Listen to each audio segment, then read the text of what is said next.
கடந்த 2 நாட்களாக மாற்றுத்திறனாளிகளை வந்து அவங்க வந்து கடந்த 5 ஆண்டுகளாக ஒரு நியாயமான கோரிக்கை எடுத்து 5 வருஷமா போராடிட்டு வராங்க.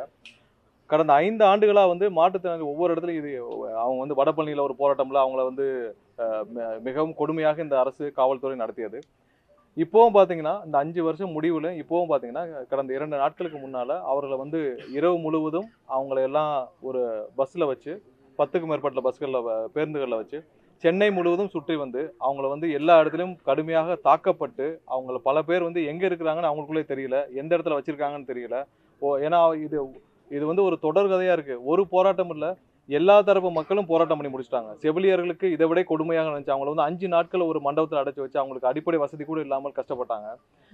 எல்லா தரப்பு மக்களும் ஆசிரியர்கள்லாம் வந்து 5 வருஷமாக தொகுப்பூதிய ஆசிரியர்கள் பட்ட கஷ்டம் யாருமே நினைச்சு பார்க்க கூட முடியாது. ஏன்னா அவங்க போராட்டம் நடத்திட்டு இருக்கிறப்ப அவங்களுக்கு வந்து ஒரு ஒரு அடிப்படை ஒரு வசதி கூட கிடைக்க முடியாத அளவுக்கு, அவங்களுக்கு ஒரு கழிப்பறை கூட செல்ல முடியாத அளவுக்கு அவங்க வந்து தடுக்கப்பட்டார்கள். ஸோ ஒரு போராட்டத்தை எப்படி ஹேண்டில் பண்ணணும்னு கூட இங்க இருக்கிற அரசுக்கும் இங்க இருக்கிற அரசு அதிகாரிகளுக்கும் தெரியலையான்றதான் ஒரு பெரிய கேள்விக்குறியா இருக்கு. ஏன்னா ஒரு போராட்டம் பண்றவங்களுக்கு அவங்களுக்கு கண்டிப்பாக அந்த உரிமை இருக்குது. அவங்க அனுமதி வாங்கிட்டு தான் போராட்டம் பண்றாங்க, அனுமதிக்கப்பட்ட இடத்துல தான் போராட்டம் பண்றாங்க. ஸோ அவங்க அரசுக்கு எதிராக கோரிக்கை கொடுக்குறாங்கன்னா நீங்க ஏற்கனவே கொடுத்த வாக்குறுதியை நிறைவேற்றவில்லைன்னா அவங்க அந்த கோரிக்கை எடுத்து போராட்டம் பண்றாங்க. ஸோ இதில் இன்னொரு விஷயம் என்னன்னா, கே பாலகிருஷ்ணன் அவர்கள், அதாவது கம்யூனிஸ்ட் கட்சியுடைய முன்னாள் தலைவர், அவருடைய மனைவியும் அவங்க வந்து ஆதரவு தெரிவிப்பதற்காக சென்றிருக்கிறார்கள். அவரையும் சேர்த்து கைது செய்து அவரையும் தாக்கி அவர் வந்து மருத்துவமனையில் அனுமதிக்கப்பட்டுள்ளார். இது அனைத்தும் வன்மையாக கண்டிக்கத்தக்கது. மற்ற மாநிலங்கள்லாம் வந்து மாற்றுத்திறனாளிகளுக்கு 6000 7000ன்னு கொடுக்குறப்ப தமிழகத்தில் மட்டும் 1500 ரூபா கொடுத்துட்டு வராங்க ஆண்களுக்கு. 1500 ரூபாய் வச்சு அவர் வந்து இன்னைக்கு இருக்கிற ஒரு நாளைக்கு ஒரு வேளை உணவை கூட எடுத்துக்கொள்ள முடியாத ஒரு சூழ்நிலை இருக்கும். இதில் மாற்றுத்திறனாளி எப்படி அவங்களுடைய வாழ்க்கையை நடத்த முடியும்? அவர்களுக்கு நீங்கள் ஏதாவது ஒரு இடத்துல நீங்கள் வேலை வாய்ப்புகளில் முன்னுரிமை கொடுத்துருக்கணும். எல்லா இடத்துல அவங்களுக்கு படிப்புக்கு ஏற்ற வேலை வாய்ப்புகளில் முன்னுரிமை கொடுக்கணும். ஒன்றும் பெரிய விஷயங்களை ஒரு சின்ன ஜீவோ இங்கே இருக்கிற லட்சக்கணக்கான மாற்றுத்திறனாளிகளுக்கு அவர்களுடைய வாழ்க்கையை உயர்த்த உதவும். அவர்களுக்கு வந்து இந்த சமுதாயமும் இந்த அரசும் தான் உதவியாக துணை புரிய வேண்டும். அதை வந்து ஒரு அரசே வந்து அவர்களை எதிரியை போல அகதியை போல நடத்துவது வன்மையாக கண்டிக்கத்தக்கது. கண்டிப்பாக இந்த அரசும் இந்த அரசை இந்த மாதிரி செயல்களை செய்து வரும் அதிகாரிகளும் கண்டிப்பாக திருந்த வேண்டும். ஏன்னா ஒரு போராட்டத்தை நீங்கள் எப்படி கௌரவமாக அதை அனுமதிக்க வேண்டும், அதை எப்படி ஹேண்டில் பண்ணணும்னே நிறைய ப்ரொசீஜர்ஸ் இருக்கு. கண்டிப்பாக கம்யூனிஸ்ட் தோழர்களும் எங்களுடைய கருத்தில் ஒற்று இருப்பார்கள்னு நினைக்கிறோம். ஏன்னா ஒரு நியாயமான போராட்டத்தை இந்தியாவிற்கே கற்றுக் கொடுத்தவர்கள் கம்யூனிஸ்ட் தோழர்கள். அவர்களும் கண்டிப்பாக எங்களுடைய இந்த கருத்தில் ஒற்று இருப்பார்கள்னு நினைக்கிறோம். இது வன்மையாக கண்டிக்கத்தக்கது. வேற ஏதாவது கேள்வி இருந்தா? இதுவரை இல்லாத சமயத்துல இப்ப பல சங்கங்கள் பல அமைப்புகள் போராட்டம் ரொம்ப நாளாவே நடத்திட்டு வராங்க. ஆனா இந்த கடந்த 2-3 நாட்களா, கடந்த ஒரு வார காலமா தமிழக வெற்றி கழகம் இது போன்ற போராட்டங்களுக்கு ஆர்ப்பாட்டங்களுக்கு, குறிப்பா இந்த மாற்றுத்திறனாளிகளாகட்டும், கௌரவ விரிவுரையாளர்கள் சங்கம், இப்படி தொடர்ந்து இப்ப தேர்தலை ஒட்டி இருக்கக்கூடிய சமயத்துல இது போன்ற போராட்டங்களுக்கு ஆதரவு தெரிவிப்பது எதனால? இல்லை, எந்த காலகட்டத்திலையும் இந்த நியாயமான கோரிக்கை ஏற்று வந்த போராட்டங்கள் அனைத்துக்கும் நாங்கள் ஆதரவு தெரிவிச்சிருக்கோம். தூய்மை பணியாளருக்கு நாங்கள் நேரில் சென்றோம். அவர்களும் வந்து எங்களுடைய தலைவரை பார்த்தார். பரந்தூர் போராட்ட குழுவினர் எங்களுடைய தலைவரை வந்து சந்தித்தார்கள். ஸோ நியாயமான கோரிக்கைகள், மக்களுடைய கோரிக்கைகள், இந்த அரசால் ஏமாற்றப்பட்டவர்கள் வந்து கண்டிப்பாக அனைத்து கோரிக்கைகளுக்கும் நாங்கள் வந்து கண்டிப்பாக சென்று நாங்கள் சந்திச்சிருக்கிறோம். கண்டிப்பாக மக்களுடன் இருக்கிறது தான் எங்களுடைய கட்சி முழுமையாக எங்களோட மக்களோட இருக்கும்ன்றது மாற்றுக்கத்தில். அதாவது ஒவ்வொரு கட்சியும் எதுக்கு ஆரம்பிக்கிறாங்கன்றது எல்லாருக்கும் தெரியும். ஒவ்வொரு கட்சியும் ஒரு நல்ல எண்ணத்தோட மக்களுக்கு ஏதாவது செய்யணுன்ற ஒரு எண்ணத்தோட தான் கட்சி ஆரம்பிப்பாங்க. ஆனால் இன்னைக்கு வந்து திரு கேப்டன் அவர்கள் வந்து ஆரம்பித்த ஒரு இயக்கம், அவர் இந்த கட்சியை ஆரம்பித்தது எப்படின்னா, திமுக போன்ற ஒரு சமூக விரோத ஒரு அரசை அகற்ற வேண்டும், ஒரு ஊழல்வாத அரசை அகற்ற வேண்டும், இந்த மாதிரியான ஒரு குடும்ப அரசை அகற்ற வேண்டும் தான் கேப்டன் விஜயகாந்த் அவர்கள் அவருடைய வாழ்நாள் முழுவதும் போராடிட்டு வந்தார். அவருடைய வாழ்நாள் முழுவதும் அவருக்கு வந்து கடைசி வரை, அவருடைய உயிர் மூச்சு இருக்கும் வரை அவருக்கு வந்து திமுகவால் கொடுக்கப்பட்ட அழுத்தங்கள் தமிழக மக்கள் அனைவரும், நீங்கள் எல்லாம் அனைவரும் நன்கு அறிவீர்கள். ஏன்னா ஒவ்வொரு நாளும் அவர் மேல நூற்றுக்கணக்கான வழக்குகள் இருந்துச்சு. அவருடைய வாழ்க்கையில தினமும் வந்து கோர்ட்டுக்கு தான் போயிட்டு வந்துட்டே இருந்தாரு. அவர் திமுக அரசு இருக்கிறப்ப ஒவ்வொரு நாளும் அவருடைய ஒரு ப்ராப்பர்ட்டியா இருக்கட்டும், அவருடைய சொத்துக்களை முடக்கும் வேலைகளை திமுக செஞ்சாங்க, அவருடைய கட்சியை முடக்கும் வேலை செஞ்சாங்க, அவருடைய அரசியல் வாழ்க்கையை முடிக்கிறதுக்கு திமுக வந்து அவ்வளவு ஆவர்த்தனங்கள் செஞ்சாங்க. அவரை வந்து அரசியலிருந்து அகற்ற திமுக அவ்வளவு முயற்சிகள் செஞ்சது. ஒரு உச்சக்கட்ட அழுத்தத்திற்கு கேப்டன் அவர்களை வந்து திமுக வச்சிருந்தது. அவருடைய வாழ்க்கை முழுவதும் அவர் போராடி எதற்காக யாரை அகற்ற வேண்டும் என்று போராட்டினார்களோ அவருடைய கூட்டணி வச்சது வந்து அவருடைய தொண்டர்களும் அவரை நேசித்த மக்கள் யாரும் அதை ஒரு பொருட்டு கூட ஒரு நாள் கூட ஏற்றுக்கொள்ள மாட்டார்கள். ஒரு விஷயம் என்ன பார்க்கணும்னா, இவங்க எல்லாம் வந்து இன்னைக்கு கட்சி ஆரம்பிச்சிருக்காங்க, இந்த கூட்டணி வச்சிருக்காங்க. முன்னாடிலாம் கட்சி ஆரம்பிச்சா ஏதோ மக்களுக்கு நல்லது செய்யணும், ஏதாவது செய்யணும்னு நினைச்சு ஒரு கட்சி ஒரு கூட்டணிகள் ஃபார்ம் பண்ணப்படும். இன்னைக்கெல்லாம் எல்லாம் வந்து ஒரு பிரைவேட் லிமிடெட், ஒவ்வொரு குடும்பத்தோடைய பிரைவேட் லிமிடெட் கம்பெனி மாதிரி ஆயிடுச்சு. ஸோ அந்த குடும்பங்கள்லாம் சேர்ந்து அவங்களுக்கு என்ன ப்ராஃபிட் கிடைக்குதோ, என்ன ஒவ்வொரு இடத்துல என்ன வந்து லாபம் கிடைக்குதோ, அந்த லாப நோக்கத்தோடு ஒவ்வொரு கூட்டணியும் வைக்கப்படுது. ஸோ இதுல இன்னொரு விஷயம் நம்ம பார்க்க வேண்டிய விஷயம் என்னன்னா, திமுக வந்து ஒவ்வொரு நாளும் சொல்லிட்டு இருக்காங்க, வலுவான கூட்டணியில் இருக்கிறோம், வலுவான கூட்டணியை வச்சிருக்கணும்னு சொல்லிட்டு. இவ்வளவும் இருந்தும் இன்னமும் அவர்கள் வந்து கீழே இறங்கி சென்று, அதாவது யாரை கேப்டன் அவர்களை பார்த்து பயந்து கேப்டன் அவர்களை அரசியலிருந்து அகற்ற ஒவ்வொரு நாளும் போராடிய திமுக வந்து இன்னைக்கு கீழே இறங்கி போய் அதே தேமுதிகவுடன் கூட்டணி வைத்திருப்பது திமுகவிற்கு தோல்வி பயத்தை காட்டுறது. அவர்கள் போன வாரம் 5,000 ரூபாய் அறிவிச்ச பிறகும் அவர்களுக்கு நம்பிக்கை வரவில்லை, இன்றும் நம்பிக்கை வரவில்லை. இப்பவும் சொல்றோம், இன்னமும் திமுகவிற்கு தெரியும் அவர்கள் எந்த 34 தொகுதிக்கு மேல இந்த கூட்டணி தாண்டாது என்பது திமுகவிற்கு நல்லாவே தெரியும். அதனால்தான் ஒவ்வொரு நாளும் பயத்தில் இருக்கும் திமுக கிடைக்கிறவர்களெல்லாம் ஏதாவது ஒரு ஆதாயத்தை, ஏதாவது ஒரு நம்பிக்கையை கொடுத்து அவர்களுடன் கூட்டணி வைத்துக் கொண்டிருக்கிறார்கள். இது மக்கள் எல்லாருக்கும் தெரியும். கேப்டனை நேசிக்கிறவர்கள் அனைவருக்கும் தெரியும். இந்த கூட்டணியை அவருடைய தொண்டர்களோ அவரை நேசித்த ஒரு நபர் கூட ஏற்றுக்கொள்ள மாட்டார்கள். சார், இப்ப குற்றச்சாட்டுகள் முன் வச்சீங்க, தேமுதிக வந்து திமுக அழிக்க நினைச்சது அப்படின்னீங்க, வழக்குகள் தொடரப்பட்டுச்சுன்னு சொன்னீங்க. ஆனால் இது எந்த குற்றச்சாட்டுமே பிரேமலதா அவர்கள் சொல்லல. அவங்க நீ செய்தியாளர் சந்திப்புல சொல்லும் போது கூட, நாங்க வந்து அரசியல்ல வந்து எதிர்காலத்துல இருந்தாலும் நாங்க ஒரு குடும்பமா தான் இருந்தோம், அதாவது செஞ்சு வச்சது கலைஞர் தான் சொல்றாங்க. அம்மையார் பிரேமலதா அவர்கள் வந்து இதுக்கு முன்னாடி நிறைய பேசியிருக்காங்க, நிறைய கூட்டங்களில் பேசியிருக்காங்க, நிறைய பிரச்சாரங்களில் பேசியிருக்காங்க. கேப்டன் அவர்கள் எவ்வளோ கஷ்டப்பட்டாருன்னு அவங்க பல பிரச்சாரங்களில் பேசியிருக்காங்க. அவர்கள் பேசினதே தான் சாட்சியாக இருக்குது. நம்ம ஒன்றும் புதுசாலாம் சொல்லலை. ஒவ்வொரு நாளும் அவர் கேப்டன் விஜயகாந்த் அவர்கள் எவ்வளவு தூரம் கஷ்டப்பட்டார், அவருடைய கட்சி எவ்வளோ கஷ்டப்பட்டுச்சு, அவருடைய அரசியல் வாழ்க்கையை அவர் வந்து பொதுவெளியில் அவர் எவ்வளவு தூரம் வந்து அவர் அவமதிக்கப்பட்டார், அவர் ஈவன் தாக்கப்பட்டார், பல இடத்துல தாக்குதல் முயற்சி அவர் மீது நடந்தது. ஒவ்வொரு நாளும் கோர்ட்டில் தான் அவருடைய வாழ்க்கையை கழிச்சார். ஸோ அவர் எவ்வளோ கஷ்டப்பட்டார்ன்றது எல்லாருக்குமே தெரியும். அது அவங்களே வந்து பல மேடைகளில் சொல்லியிருக்காங்க. இந்த கூட்டணி, அதாவது இவர்கள்லாம் சேர்ந்து ஒரு கூட்டணி மேடையில் உட்கார்றப்ப மக்களுக்கு எப்படி தெரியுன்றதான் அவங்களுக்கு இன்னும் புரிஞ்சு கொள்ளலை. இன்னும் மக்கள் வந்து இவங்க மாதிரி ஒன்று 25 கட்சியை சேர்த்து நீங்கள் ஒரு கூட்டணி ஃபார்ம் பண்ணுறது பெரிய விஷயம் இல்லை. 25 பேர் இருந்தாலும் மக்கள் உங்களை ஒரு பொருட்டாவது நம்பணுன்றது தான். உங்க இந்த மாதிரியான ஒரு தலைவர்கள் எல்லாம் சேர்ந்து ஒரு மேடையில் இருந்தாலும் கண்டிப்பாக 1% கூட உங்களை மக்கள் நம்ப மாட்டார்கள் என்பதை தான் இந்த இப்போ இருக்கிற சூழ்நிலை காட்டுது. இதுவரை தமிழக வெற்றி கழகம் என்ற கட்சி இல்லை இது கடந்த தேர்தலாம். ஆனால் இப்போ இருக்கும் காரணத்தினால் மக்கள் அனைவருக்கும் மாற்றம் கிடைக்கும் என்ற நம்பிக்கை இருக்கிற காரணத்தினால்தான் இவர்கள் என்ன பண்ணாலும் முன்னாடிலாம் ஏற்றுக்கொள்வார்னு நினைச்சாங்க. ஆனால் இப்போ அந்த சினாரியோவில் கண்டிப்பாக இவர்கள் மக்கள் வந்து ஒரு நாளும் ஏற்றுக்கொள்ள மாட்டாங்க. டிஸ்கஸ் பண்ணிட்டு தான் நாங்கள் பண்றோம், கடைக்குடியில் இருக்க தொண்டர்களாக இருக்கட்டும், நிர்வாகிகளாக இருக்கட்டும், ஆலோசிச்சுட்டு தான் நாங்கள் இந்த முடிவுக்கு வந்திருக்குன்னு சொல்றாங்க. அப்போ அவங்க கட்சி, அதாவது குடும்பமால் நடத்தப்படும் கட்சிகள் கண்டிப்பாக எந்த தொண்டரிடம் கன்சல்ட் பண்றது கிடையாது. திமுக எந்த தொண்டர்கிட்ட கன்சல்ட் பண்றாங்க, அவங்களுடைய குடும்பத்தில் இருக்கும் அவருடைய மாப்பிள்ளையிடமோ மகனிடமோ கன்சல்ட் பண்ணுவார்கள். அதே மாதிரி தான் வந்து இன்னைக்கு இருக்க தேமுதிகவும் அவங்களுக்கு இருந்த சதவீதம், அதாவது கேப்டன் அவர்கள் இருக்கும் வரை 8% இருந்த ஒரு கட்சி வந்து இன்னைக்கு கொஞ்சம் கொஞ்சமா கரைஞ்சு 1% கீழே 0.5% கீழே போயிடுச்சு. கண்டிப்பா சொல்றோம், இது எந்த விதத்திலும் அவருடைய தொண்டர்கள் யாரும் ஏற்றுக்கொள்ள மாட்டார்கள். இந்த கூட்டணி முழுவதும் நீங்க களத்துல போன பிறகு தெரியும், இவர்கள் யாரும் மக்கள் முன்னாடி செல்லுபடியே ஆக மாட்டாங்க.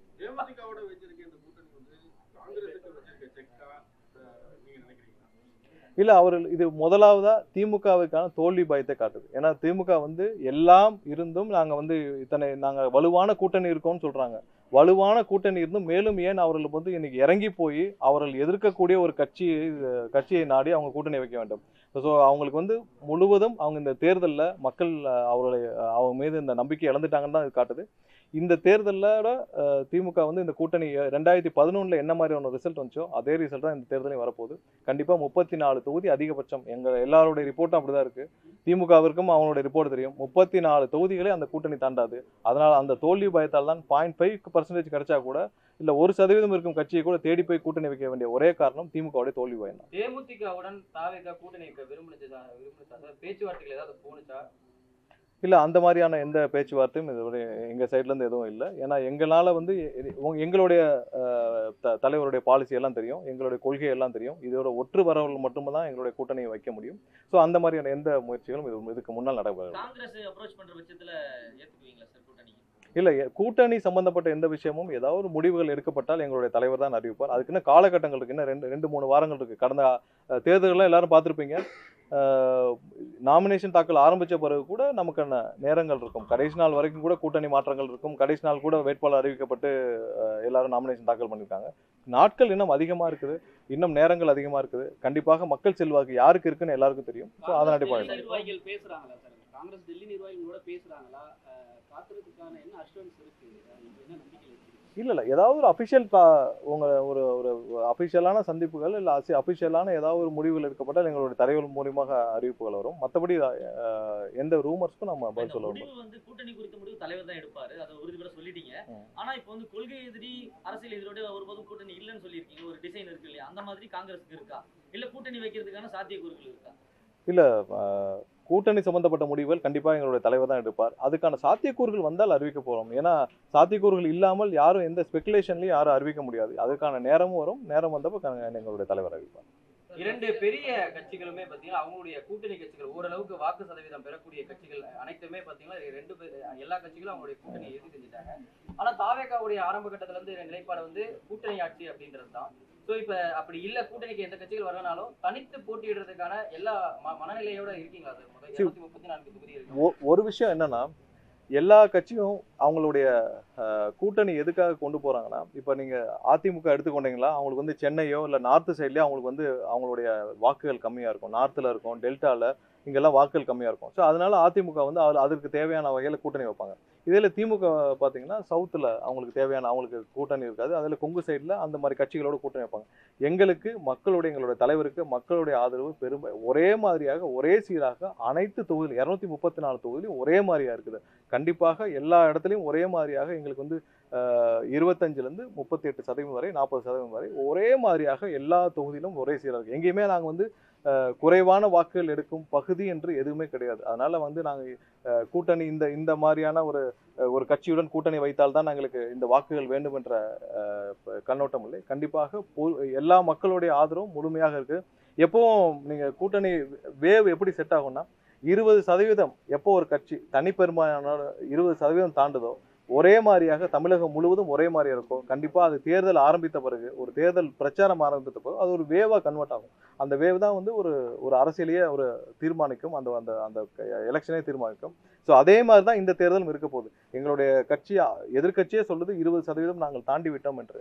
ஸோ 20% எல்லா தொகுதியிலும் தாண்டினப்போ நீங்க தேர்தல் அன்னைக்கு வாக்கெடுப்பு அன்னைக்கு போலிங் டே அன்னைக்கு பாத்தீங்கன்னா இது கண்டிப்பாக 45% மாறி இருக்கும். இன்னைக்கு இருக்கிற நீங்க 25 பேர் 30 கட்சிகள் சேர்ந்து கூட்டணி அமைச்சாலும் அது பொருந்தாக கூட்டணியா இருக்கும். அது ப்ராஃபிட் மார்ஜினே ஒரு கம்பெனி 4 கம்பெனி சேர்ந்து ஒரு ப்ராஃபிட் மார்ஜினுக்கு கூட்டணி வச்ச மாதிரி இருக்கும். அதை எதுவும் மக்கள் ஏற்றுக்கொள்ள மாட்டார்கள். கண்டிப்பாக தனிப்பெரும்பான்மையோட எங்களுடைய கட்சி வந்து ஆட்சி அமைக்க அளவுக்கு சீட்டுகள் இருக்கும். இல்ல அந்த மாதிரி எதுவும் இல்லை.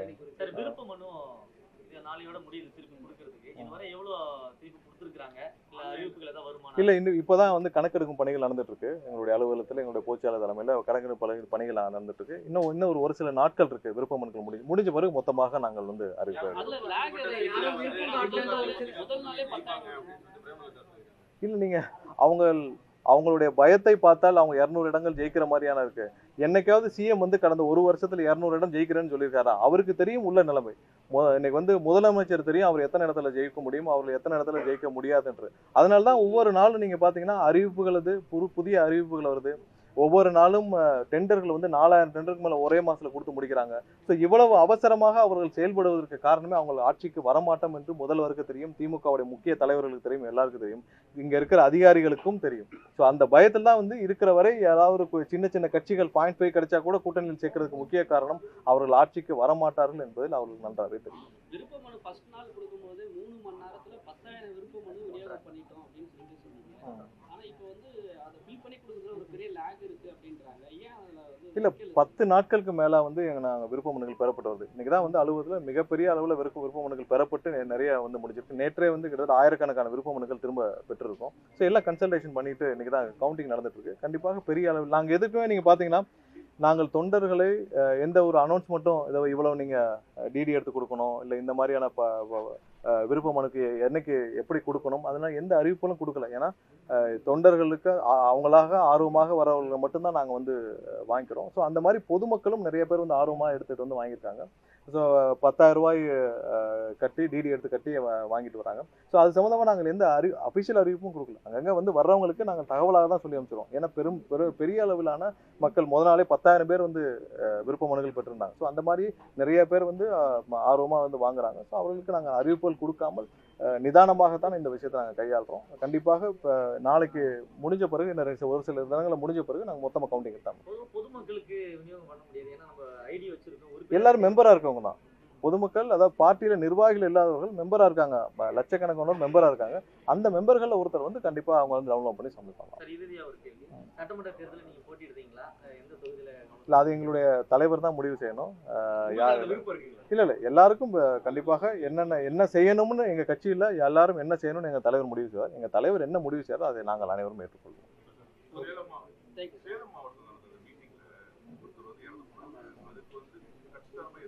இல்லை, கட்சி சார்பாக எங்களுடைய நிர்வாகிகள் எல்லாரும் உடன் இருந்தாங்க. எல்லாரும் கூட இருந்தால் எல்லாரும் கடைசி நாள் வரை இருந்தோம்.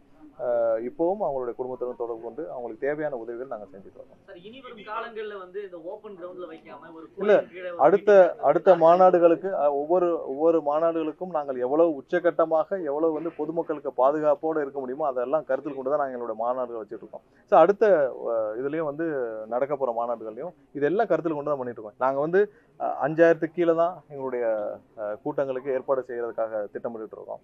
எவ்வளவுக்கு எவ்வளோ பொதுமக்களுக்கு பாதுகாப்பாக அவர்களுக்கு பாதுகாப்பான சூழலோடு செய்யணுன்றதான் எங்களோட ஒரே விருப்பம். கண்டிப்பாக அதெல்லாம் கருத்தில் கொண்டு தான் அனுமதி கேட்டீங்களா சார்? இப்போ சேலமா இருக்கட்டும், பாண்டிச்சேரியா இருக்கட்டும், இதுக்கு முன்னாடி எங்க ஈரோட்ல பண்ண இது எல்லாம் நம்ம வந்து அனுமதி கேட்ட மாட்டேன். அனுமதி இல்லை, எல்லா இடத்துலையும் நாங்கள் உங்களுக்கு தெரியும் எங்களுக்கு அனுமதிக்கு என்ன பிரச்சனை இருக்குன்னு. இடம் கிடைக்கிறதே எங்களுக்கு பெரிய பிரச்சனை. எந்த இடத்துலையும் நாங்கள் போய் கேட்டோம்னா அடுத்த நாளே திமுக அரசுடைய ப்ரெஷர் காரணமாக அடுத்த நாளே கொடுக்க விடாம பண்ணுவாங்க. எங்கெங்கெல்லாம் எங்களுக்கு இடம் கிடைக்குதோ அது பெரிய பிரச்சனை. அதுக்கப்புறம் அனுமதி அடுத்த பிரச்சனை. ஸோ இதெல்லாம் கருத்தில் கொண்டு தான் வரும். அனுமதி கிடைக்கிற பட்சத்தில் சொல்லுங்க.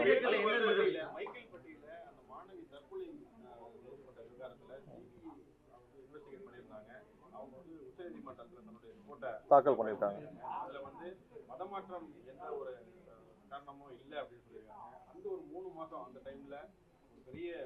இல்லை, கண்டிப்பாக அந்த மைக்கேல்பட்டி பிரச்சனையில் கண்டிப்பாக ஒரு தவறான பிரச்சாரத்தை செய்த திரு அண்ணாமலை அவர்கள் கண்டிப்பாக பொதுமக்கள் தமிழக மக்களிடம் மன்னிப்பு கேட்க வேண்டும், சிறுபான்மையினர் மக்களிடம் மன்னிப்பு கேட்க வேண்டும். அது இல்லாமல் அங்கே வந்து ஒரு சிஸ்டர் வந்து கைது செய்யப்பட்டார்கள். இது சம்பந்தமாக அவர் வந்து தேவையில்லாமல் 30 நாட்களுக்கு மேலே ஒரு அப்பாவி ஒருத்தர் சிறையில் இருந்திருக்கார். அவரிடமும் அவர் மன்னிப்பு கேட்க வேண்டும். ஏன்னா இந்த மாதிரியான ஒரு அவதூறை அவர் செய்திருக்கிறார். கண்டிப்பாக அவர் தமிழக மக்களிடமும் சிறுபான்மை மக்களிடமும் அந்த ஒரு கைது செய்யப்பட்ட ஒரு சகோதரியிடமும் கண்டிப்பாக திரு அண்ணாமலை அவர்கள் மன்னிப்பு கேட்க வேண்டும் என்று கேட்டுக்கிறேன்.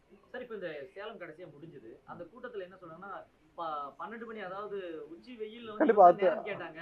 அதனால கேட்டதும் போலீஸ் கொடுத்துன்னு ஒரு விளக்கம் கொடுத்தாங்க. இல்லை, 12 மணிலேருந்து 3 மணிக்குள்ள நாங்கள் அனுமதி கேட்டோம். 1 மணி நேரத்தில் நாங்கள் எங்களுடைய கூட்டத்தை முடிச்சுக்கிட்டோம். அடுத்தடுத்த கூட்டங்களில் எவ்வளவு சீக்கிரம் முடிக்க முடியுமோ முடிச்சிடறோம். வித் எல்லா பாதுகாப்போட கண்டிப்பாக அடுத்த வர கூட்டங்களையும் நாங்கள் எவ்வளவு பாதுகாப்போட பொதுமக்களுக்கு பாதுகாப்போட பண்ண முடியுமோ அதை பண்ணுவோம்.